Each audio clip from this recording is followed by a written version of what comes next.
Well, good morning, y'all. This is JRC99US coming semi-live from the JRC99US mobile, aka my truck. And I thought I'd make a video this morning of something that just kind of like blew my mind, and next to Thomas Massie losing the election, but that's for another discussion. So last night I found a video on YouTube about apparently a viral video of a stay-at-home dad.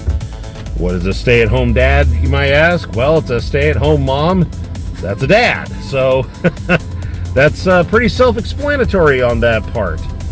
So I watched this entire video, and it was just amazing to me how much hatred this man got for honestly speaking his mind. This guy was talking about how easy it is to be a stay-at-home dad with 5 children, homeschooling him, and while he's doing that, he's also cooking a turkey in the oven, or he's prepping a turkey, and he cooks a really good turkey. Now the thing is that I think he did it the hard way. I know an easier way of making a turkey, but that's for another discussion. I can get my turkey cooked in about an hour and 20 minutes, no problem. So the thing is I came across, of course, responding videos of this guy, people saying like, "Oh, sit down, you don't know what you're talking about. You're not a stay-at-home mom. Stay-at-home dad is not easy. You're just lying. You don't really have any kids, because if you did, they'd be screaming and everything like that." And well, I had to say something about that, because I'm not a stay-at-home dad, by all means, not even close. But I will stay home when my wife has to go away somewhere. So I told her over and over again that she needs to take a break or anything like that. Sorry, I got geese crossing the road right now. Thank you, you stupid geese. I don't know what's with geese, but apparently they think that everything's fine, or any kind of dumb animal thinks it's fine to just hobble around anywhere they want, and then they don't get hit by a car. Anyway, that's for another video.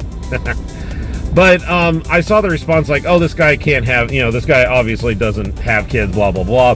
And like I said, I'm not a stay-at-home dad, and I have stayed home with my kids. My wife has had church meetings. She wanted to go hang out with her friends. She was going to go get her hair cut and maybe do some grocery shopping. But there was a time I remember where my wife was gone at this women's retreat, and she was gone for the entire weekend.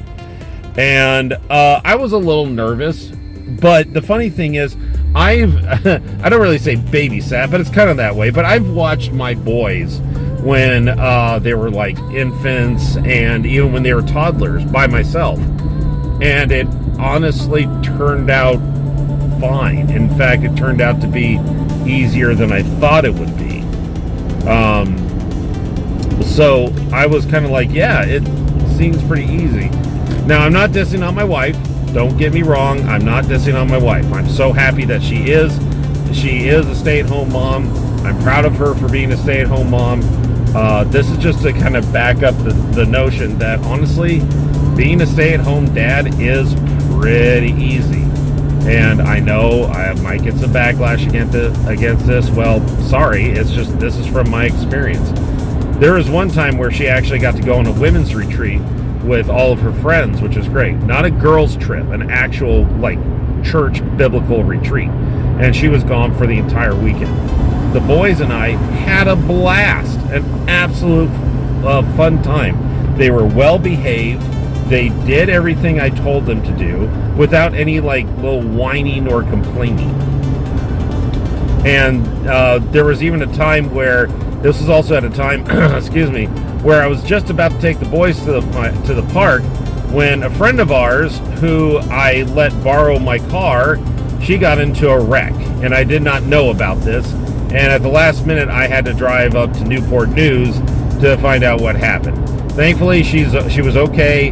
It wasn't her fault, but I gave her an old car that I used to drive around, that I didn't drive around, so she could use it because she needed a car, and somebody T-boned her. So it was kind of sad. It was my 2002 Honda Civic.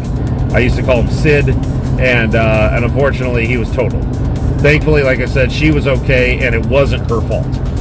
But at the same time, I had to rustle my kids. I was getting ready to take my kids to the park, and I had to rustle them up at the last minute and take them to Newport News to find out what's going on with the car, help her get her stuff out of the car. And so I got there, So I loaded up the kids. No problem. No whining, no complaining.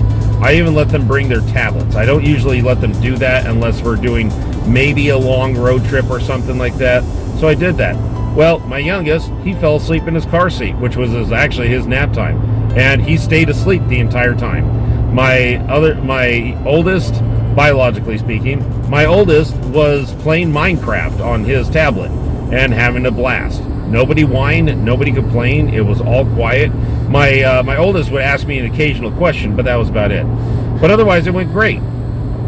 So why is that? Why do you think that is? Well, I have several theories about this, and it's kind of coming true. See, the thing is, I still deeply remember my youth and how I treated my mom versus my dad.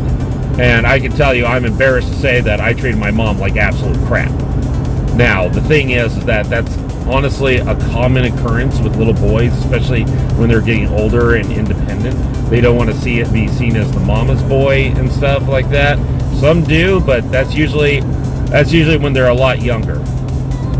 But I told my wife I did the same thing with my mom and everything. But the thing is, there's the main difference. Once again, it's between men and women, mothers and fathers.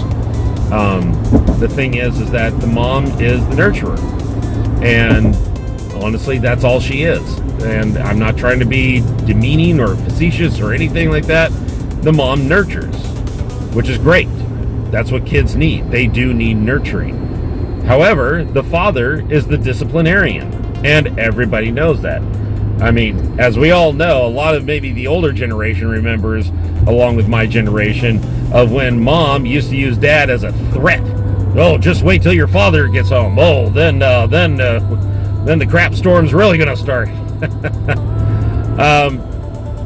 So the thing is that's honestly what I looked at my mom. I've told my wife, I said, I hate to say this, but the thing is the boys look at you as a get out of jail free card. That's all. I know that sounds terrible, and it is terrible. It really is. But the thing is that sometimes the nurturing nature, wow, that's interesting to say, of women is to honestly protect their children and protect them from even being disciplined. It's just kind of like that instinct of theirs, which that's what God designed them to be. Unfortunately, that translates to little boys as, oh, mommy is the get out of jail free card. And that's all I can use her for. The rest of the time, I don't care. I don't care what she says or anything. My wife has told me, it's like, oh my gosh, all these terrible stories, like while I'm gone at work or when I was on deployment. And when I came home, they would, I would see that attitude, but it really wasn't that bad. Like, oh my gosh, what a whiner, what a complainer. And that's pretty much it. So I think, honestly, I want to get across is that being a stay-at-home mom is not a bad thing. I know a lot of women think it is, but it really isn't.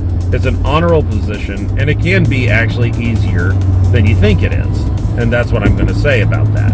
If you disagree, that's your choice. You can disagree. But the thing is, from my experience, when I was tasked with watching our children for not just a couple hours, but for a couple of days, the thing is that boys know that daddy doesn't put up with crap. He doesn't. And they know that, and that's why, excuse me, he doesn't put up with crap. And that's why the thing is, we're going to do what daddy says the first time, because he doesn't put up with crap. But because of that, they know where the boundaries are. And then when they start asking for fun, because they've been disciplined or staying disciplined and, obeying, that's what I'm trying to say, obeying me, it's like, yeah, of course, let's go have fun. Let's go to the park. Heck, I've taken them to Chuck E. Cheese. I reward very good behavior. I'm easy about that. One of the best things I do with my kids is that if they do a really good job, I'll take them to Dollar Tree and let them pick out a toy. It's Dollar Tree. And, Oh, here's a little parenting tip for y'all out there. When your kids are that young, it's quantity over quality. They don't care how high-end their tablet is. They really don't. If you have a tablet for them, or you're looking for a tablet, they don't care. All they care about, I've bought $40 worth of Dollar Tree stuff for my kids, and they are just can't believe there's a pile of Dollar Tree toys like under the Christmas tree or maybe end of year surprise, and they are just, their little minds explode. So that's the thing. So there's a little tip for you. It's quantity over quality. They really don't care about the quality. As long as they get a lot of gifts, that's the thing. So but in conclusion, once again, I want to say, I'm not digging on stay-at-home moms and stuff, but I am digging on the women who are there lying about a guy or getting angry because a guy is not wrestling with the kids like, say, if the mom did. And ladies, the thing is, you've got to realize it's an unfortunate thing, but because you're the nurturers, they just look at you for nurturing. That's it. They don't look to you for discipline. If you try to act in discipline, they think you're joking. I hate to say that, but it's just, you're the nurturers, and thank God you're the nurturers. So that's why, honestly, being single moms leads to a lot of dangerous things for children. So, but anyway, that's all I have to say. I know I kind of went a little long on this. Take it with a grain of salt if you want or not. I'm just throwing in my 2 cents, and that's usually what I do with these videos. So, anyway, this is JRC99US coming semi-live from my truck, aka the JRC99US Mobile.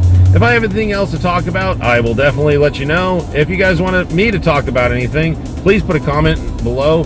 And honestly, I'm going to say this, please don't forget to subscribe. I've been on YouTube since 2007, and all I have is 350 subscribers.